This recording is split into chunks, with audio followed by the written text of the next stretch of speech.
दोस्तों, आज हम बात करेंगे विजयदशमी का असली नाम क्या है। आइए जानते हैं। भारतीय लोगों के मस्तिष्क से सम्राट अशोक को बड़ी ही चतुराई और चालाकी से ब्राह्मणों ने भुला दिया है। बौद्ध धर्म अर्थात समता, स्वतंत्रता, बंधुत्व और न्याय की शासन पद्धति अर्थात मानव कल्याण की समाज में व्यवस्था नष्ट करने के लिए ब्राह्मणों को अशोक की यादें नष्ट करना बेहद जरूरी था। इस उद्देश्य पूर्ति के लिए अशोक से संबंधित दिनों को काल्पनिक राम के उत्सव में तब्दील कर दिया गया।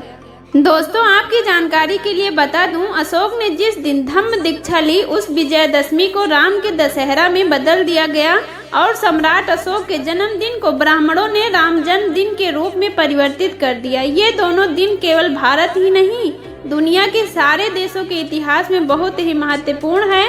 अगर सम्राट अशोक ने बौद्ध धर्म की दीक्षा नहीं ली होती तो शायद आज दुनिया में बौद्ध धर्म नहीं दिखाई पड़ता और उससे भी आगे दुनिया में समता, स्वतंत्रता, बंधुत्व और न्याय का अस्तित्व नहीं दिखाई देता। अशोक विजयदशमी महान सम्राट अशोक के कलिंग युद्ध में विजयी होने के 10वें दिन मनाए जाने के कारण इसे अशोक विजयदशमी कहते हैं। इसी दिन सम्राट अशोक ने बौद्ध धर्म की दीक्षा ली थी। विजयदशमी बौद्धों का पवित्र त्योहार है। ऐतिहासिक सत्यता यह है कि महाराजा अशोक के कलिंग युद्ध के बाद हिंसा का मार्ग त्याग कर बुद्ध धर्म अपनाने की घोषणा कर दी थी। बौद्ध बन जाने के बाद वो बौद्ध स्थलों की यात्राओं पर चले गए। तथागत भगवान बुद्ध के जीवन का चरितार्थ करने और अपने जीवन को कृतार्थ करने के लिए उन्होंने 84,000 शिलालेखों धम्म स्तंभों का निर्माण कराया। सम्राट अशोक ने इस धार्मिक परिवर्तन से खुश होकर देश की जनता ने उन सभी स्मारकों को सजाया, संवारा और उस पर दीपोत्सव किया।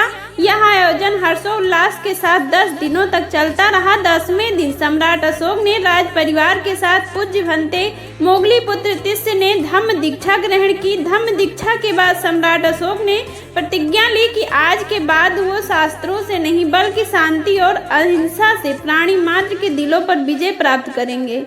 इसीलिए संपूर्ण बौद्ध जगत इसे अशोक विजयदशमी के रूप में मानता है। लेकिन कहा जाता है कि इसे काल्पनिक राम और रावण की विजय बताकर बहुजनों की इस महत्वपूर्ण त्योहार पर कब्जा कर लिया गया। जहां तक दशहरे की बात है तो दूसरे जुड़ा तथ्य यह है, चंद्रगुप्त मौर्य से लेकर मौर्य साम्राज्य के अंतिम शासक बृहदत्त मौर्य तथा कुल 10 सम्राट हुए। अंतिम सम्राट बृहदत्त मौर्य की उनके सेनापति पुष्यमित्र शुंग ने हत्या कर दी और शुंग वंश की स्थापना की। पुष्यमित्र शुंग ब्राह्मण था। इस समाज ने इसी दिन बहुत बड़ा उत्सव मनाया। उस साल यह अशोक विजयदशमी का दिन था। उन्होंने अशोक शब्द को हटा दिया और जश्न मनाया। इस जश्न में वंश के 10 सम्राटों के अलग अलग पुतले न बनाकर एक ही पुतला बनाया गया और उसके 10 सर बना दिए और उसका दहन किया गया। 2500 साल के सम्राट अशोक की विरासत से जोड़ते हुए 14 अक्टूबर 1956 को अशोक विजयदशमी के दिन ही बाबा साहेब डॉक्टर भीमराव अम्बेडकर ने 5 लाख लोगों के साथ बौद्ध धर्म की दीक्षा ली। आज की वीडियो में बस इतना ही। वीडियो पसंद आया हो तो लाइक, शेयर एंड सब्सक्राइब जरूर कीजिए। जल्द मिलती हूँ एक नए टॉपिक के साथ। जय भीम, नमो बुद्धाय।